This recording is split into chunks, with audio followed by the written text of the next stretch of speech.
After 7 long years of waiting, Silksong finally released, and as a huge Hollow Knight fan, I was incredibly hyped, but as an indie game dev, I was in awe. I honestly couldn't believe that just 3 people were able to make a game this big, this detailed, this good, and more than anything, it just made me wonder what goes into making a game like this. How difficult is it truly? And so to try and answer that question, I'm going to see how much of Silksong I can remake in just 3 days. I've got no idea how far I'll get, but I guess we're about to find out.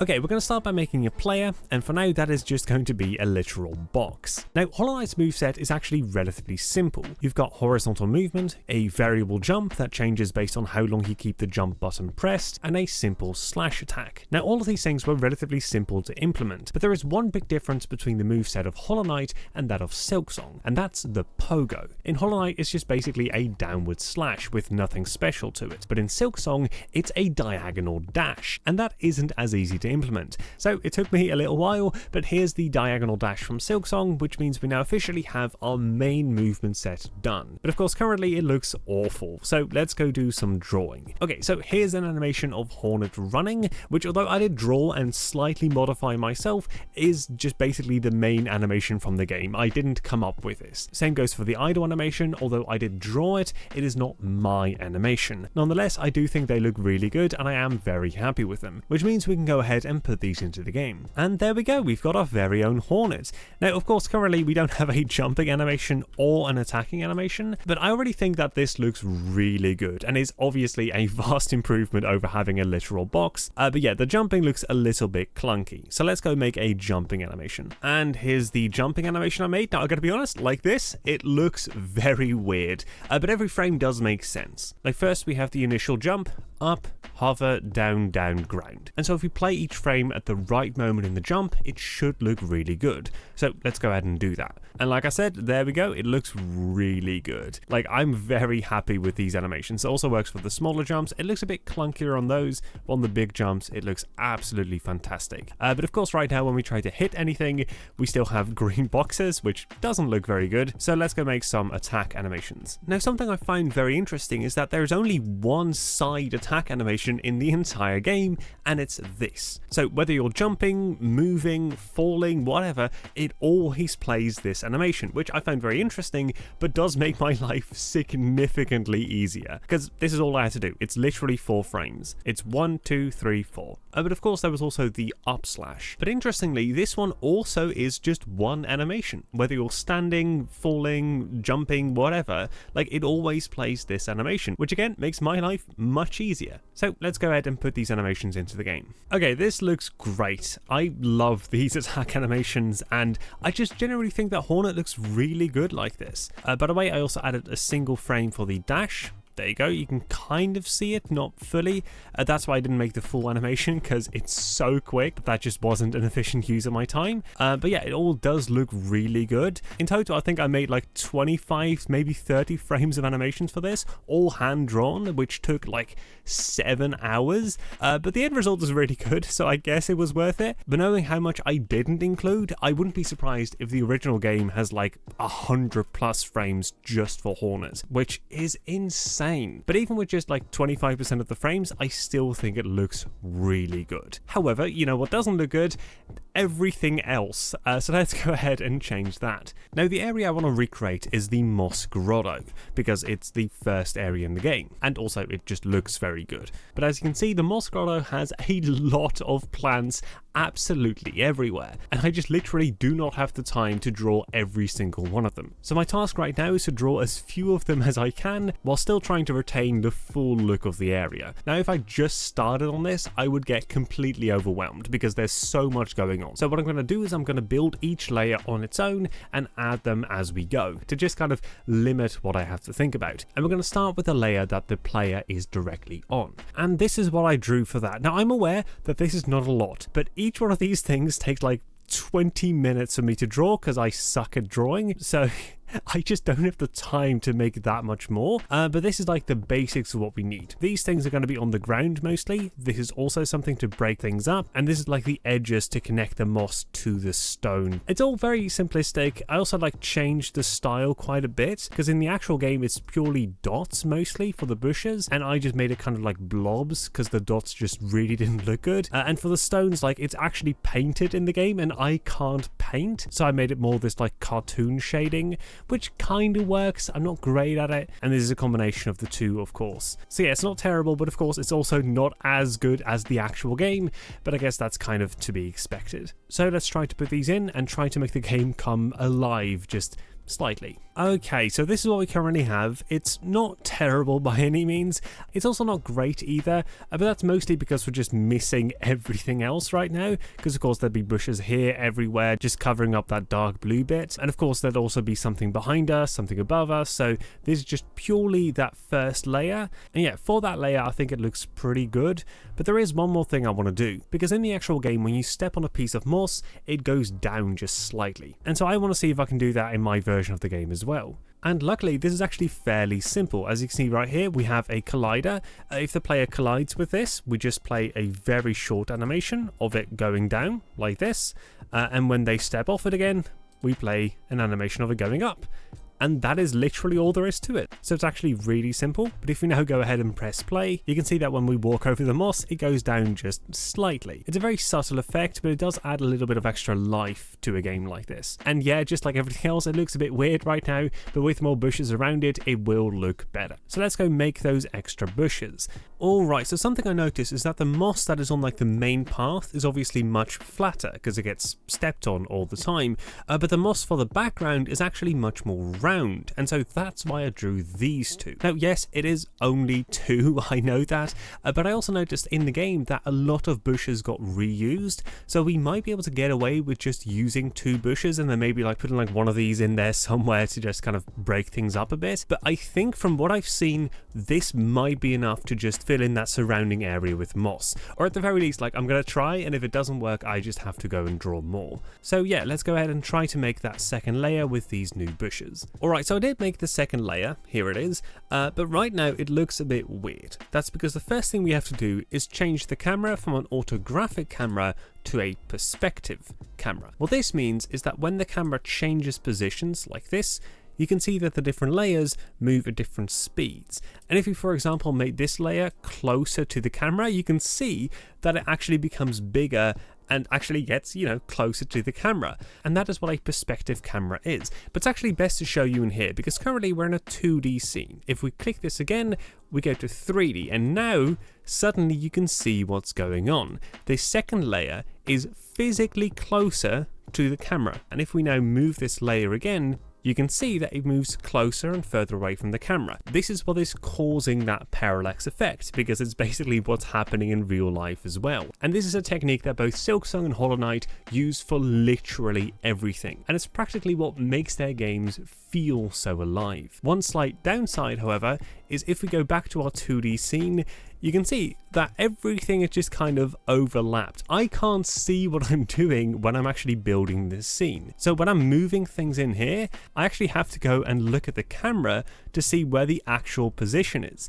Because let's say I put it in front of Hornet like this, like in our scene view currently, it's covering like almost her eyes, but in the actual game view, it's not even close. And that's the annoying part. So for example, if I want to put this like right at the edge there, in the actual game view, it's not even close. And so that's really tricky when you're trying to build these scenes. And so just making this one layer took me like 30 minutes. And the thought of having to do this for a game on the scale of Silksong is absolutely insane. But anyway, I also made another layer, which is the one in front of that, which you can see here. As you might be able to notice, it gets darker as it gets closer to the camera. That is something that Silksong also absolutely does. But also this layer is significantly closer to the camera. So if you go ahead and hit play, you can see that if we start to move around, this layer moves much quicker than every layer after after it. So even though we literally made just 2 extra bushes, I think this added a whole nother layer of life and dynamism to this game. But for the layer after this, there's actually a couple things that we first have to go and draw.